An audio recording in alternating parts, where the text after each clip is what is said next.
advice. It's June, Men's Mental Health Awareness Month. Get yourself some mental health awareness. Agreed. Definitely.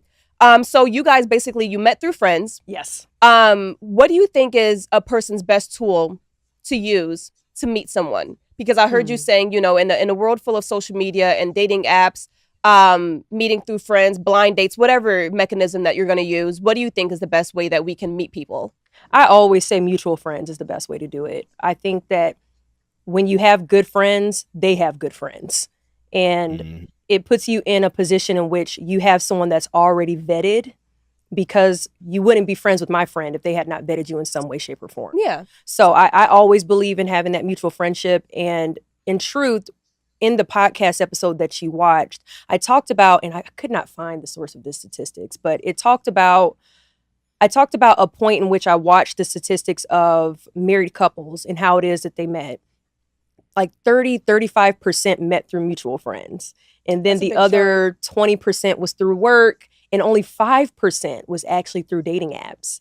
So it really made me even understand in reading that statistic that dating apps are not as successful as we think they are, at least in terms of at the end creating two married individuals. You might be able to find a partner or a boyfriend or a girlfriend on dating apps, but whether or not that actually becomes a marriage, statistically, it's a 5% chance.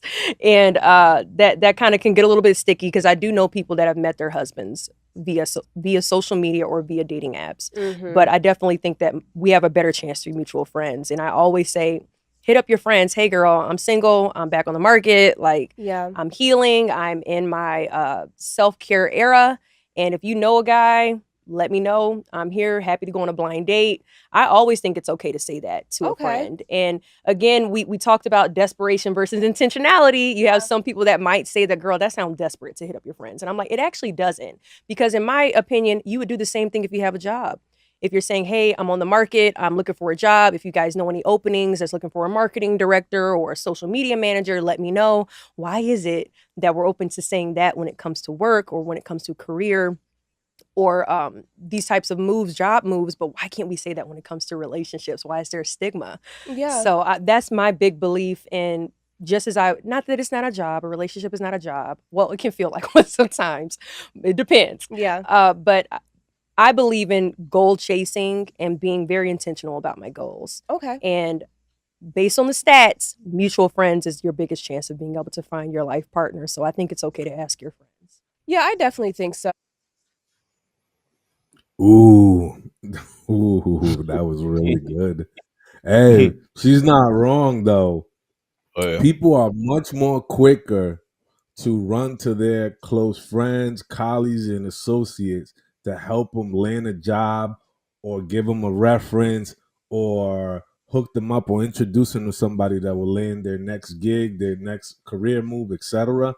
But when it comes to their relationship, they will never think about or entertain the idea, which should tell you that a lot of people value work, their career, a lot more than they value actual relationships.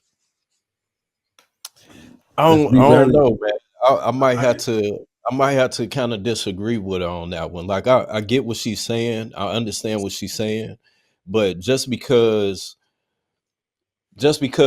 Luis, I know that you know a lot of people, right? Good people. I know you're a good guy, whatnot. Man, Luis, hook me up with tell your old lady to hook me up with one of her friends or something. That doesn't mean that the woman that she's going to connect me with is going to necessarily be a good woman. You know what I'm saying? So you still kind of 50-50 in that position. So I get what she's saying. I understand it. You probably have a better chance, sure, maybe, but I think that is still a 50-50 deal.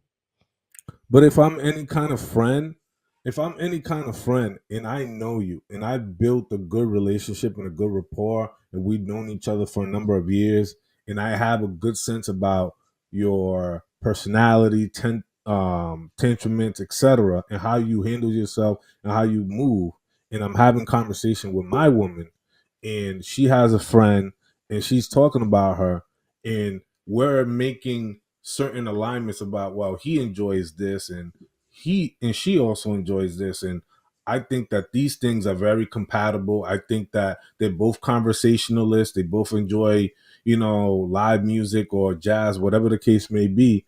I think that these two will be a really good match to start off the conversation. I'm not saying it's going to be perfect, but I think that there are a lot of characteristics and similarities that they complement each other. You know That's what I'm fair. saying? That's fair. Right? And so that's how I'm making. I'm not just like, she's fine, let's hook him up with her. That's a recipe for disaster. If you're any kind of friend that actually values you, I'd be like, yo, bro, I don't think that's really the one. I mean, if you're trying to have a good time, but I don't really, for a long time, I don't think that's the direction you should go. But you're having that conversation within your friend group to get a better understanding with who would be better for you, suited for the long run. I'm just kind of curious if you had a single friend or somebody you knew that was single. Do you have any qualified single friends right now that you could recommend? No, Somebody, I don't. yeah, like somebody that you would truly recommend.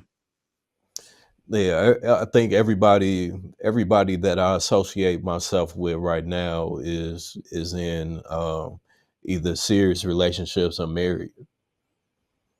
Okay. Yeah, I look at my so I have a group chat with, my childhood best friends. So like one of them I've known since probably elementary, and you know our parents know each other. They came from the same town, whatever, whatever. And all the other ones are through middle school, high school, and pretty much all the way to present day. And about half of them, or a little bit more than half of them, are married. A third of them are in relationships, and only a small percentage, three actually, out of all of us are single. You know what I'm saying? No kids, never married, right? So in terms of like the cluster of friends, like we have a pretty good mix in terms of their stability in their relationships, and in terms of good candidates. Um, I we have a few. I mean, my boy just got promoted, through this developer Axis, in which he's taken over and sort of out in LA. So he's made a huge move, and sort of as he progresses and as he's developed and he does acting as well, he becomes more and more of attractive catch, right? And I think that it's also understanding you got to be also linked in, right? You got to kind of associate yourself with people.